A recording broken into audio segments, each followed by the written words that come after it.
If I had done that, I would have been dead. There's no doubt in my mind. My sister gets the word that my nephew took the car. She and my brother-in-law go get the car, take it home, and don't say nothing.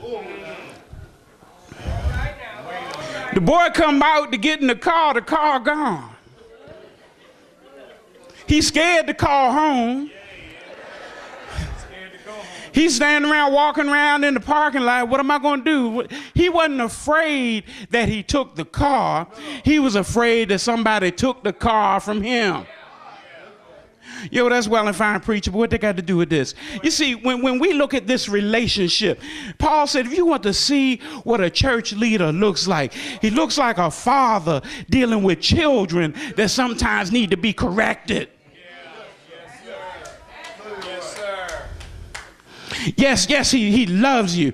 He wants what's best for you. He wants you to walk in the knowledge of what God has put in store. But every now and then, you got some hard-headed children that you got to snatch a little bit.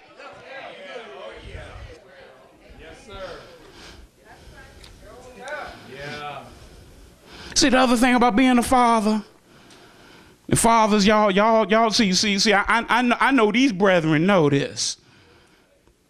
Because, see, they many of them getting in the granddaddy mode or getting ready to be. See, by the time you figure out how to do this thing, they grown. So they got a ton of advice.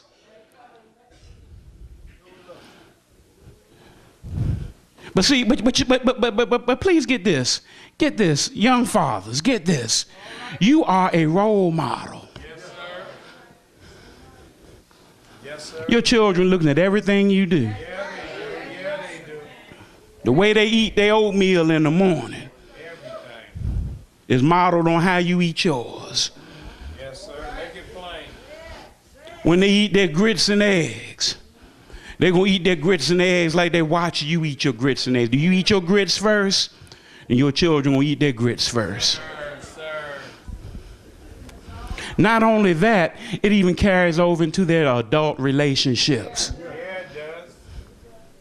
See, young ladies, I'm going to let y'all in on a quick secret. See, premarital counseling real quick. If you want to see what your intended going to look like, look at his daddy. See, some of y'all missed that. No, you in there. Some of y'all missed that. So I'm still trying to figure out why some of y'all want to go out with these rascals, their pants down by their knees. Anyway, that's another subject.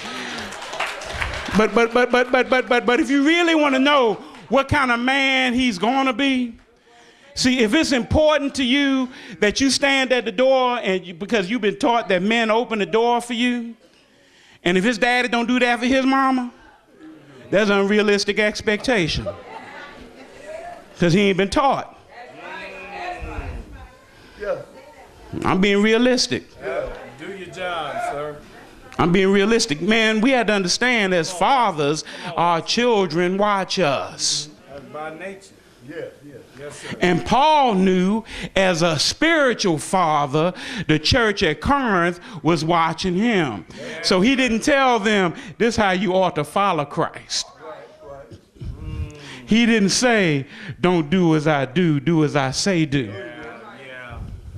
He didn't say you ought to follow Christ. Yes, sir. No, he said, follow me as I follow Christ. Yes, sir. See, Paul really, folks say, why did he put it on himself like that? Because Paul understood that as spiritual father of this congregation, they going where I lead them. Yep, I know you understood that.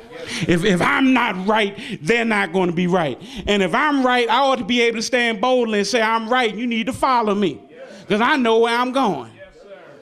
Paul said, follow me as I follow Jesus. Yes, see, please understand, folk, that for most people, the only Jesus they're going to see is in you. That might be it. Yes. They ain't going to read the Bible. No, sir.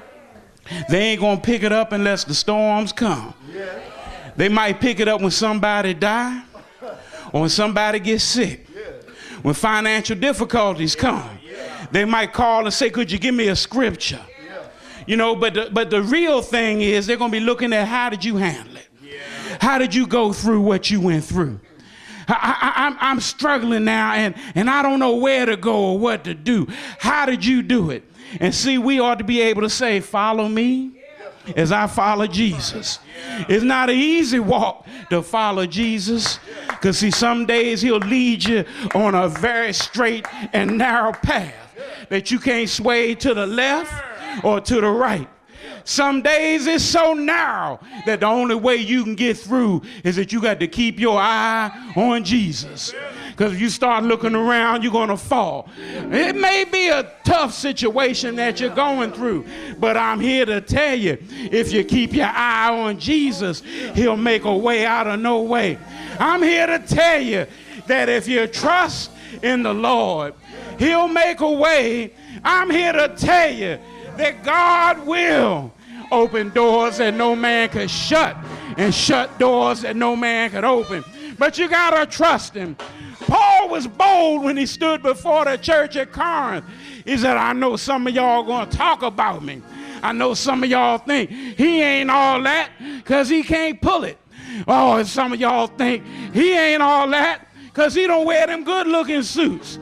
Some folks say he ain't all that because he ain't got no bling bling on.